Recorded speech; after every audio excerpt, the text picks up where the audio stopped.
Yeah, a great team win tonight for the Tigers. Obviously, it starts in the circle with Valerie Cagle. She just pitched a tremendous game, kept their offense off balance all night.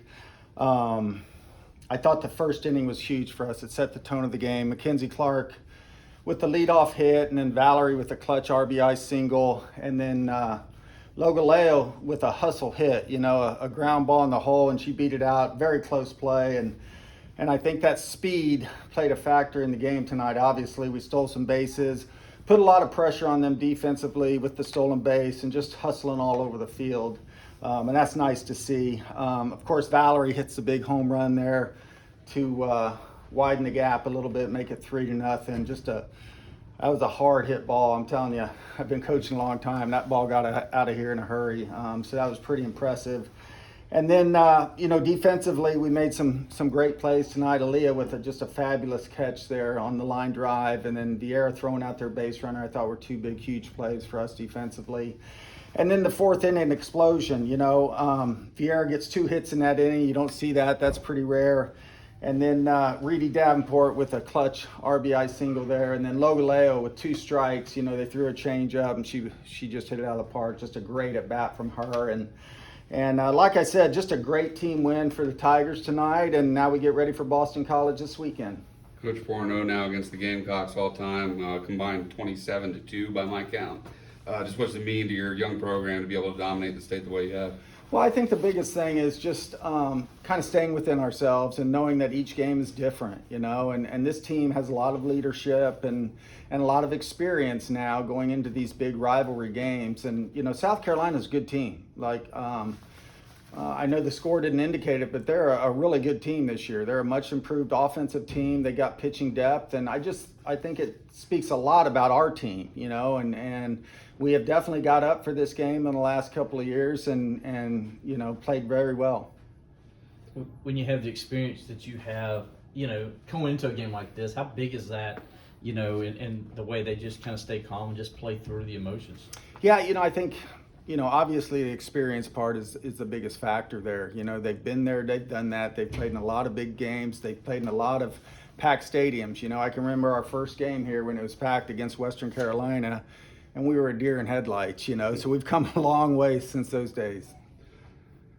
Coach, last weekend, we talked about it. You didn't have any home runs against UVA, still found a way to sweep that series. Last 4 games, you have 12 home runs, I believe. So you've really shown the ability to, win the pitchers of dual type games or, be able to score a lot of runs. Yeah, no question. I mean, we can score. Our offense is very versatile. We can score in many different ways, like we did tonight, and that's very evident. And sometimes, pitching's going to shut you down a little bit. So you need that versatility offensively to score runs in fast pitch softball, and our team can definitely do that. Y'all are like number 1 ERA now as a team, I think. Number 3 batting average, number 3 fielding percentage. I could go on and on, but all these different statistical categories, offensive, defensively. You think this is maybe the most complete team in the country right now?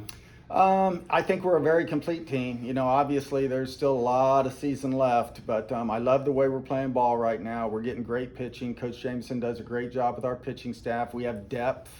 We are a pitching staff. There's more than Valerie Cagle. Obviously, Millie Thompson, Brooke McCubbin, Reagan Spencer, all very capable pitchers. And it's our job to get them work now, during a long season. And that's often difficult, but we're very confident in our staff. And like I said, we're a complete team. Having Millie and Valerie, how does that help you as a coach as you prepare and, kind of go to the approach of a series or just a weekday game, I should say? It's a really nice luxury to have. It really is, because the two are so different in the circle. So as a opposing team, you have to prepare 2 different ways, and that's oftentimes difficult to do. And they're just both true competitors, and we've been playing great defense behind them. So you add that up, and that's a good equation for success. What was your understanding of what happened with their head coach there in the second? Does it look like their pitcher was lifting her foot and repeatedly? Is that? Yeah. So technically, the rule is if she was leaping a little bit, and you can't once you've been warned, you can't argue, and I believe that's what happened in that situation. But Bev's going to stick up for her team, and a good coach always will. Did Allie take one off the head there? I missed it, but I heard it. It sounded like it. Yeah, I took it off the head, and of course we got the protective gear, but you want to make sure, and she was totally fine. So thank God for that helmet. Anything else for Coach Rittman?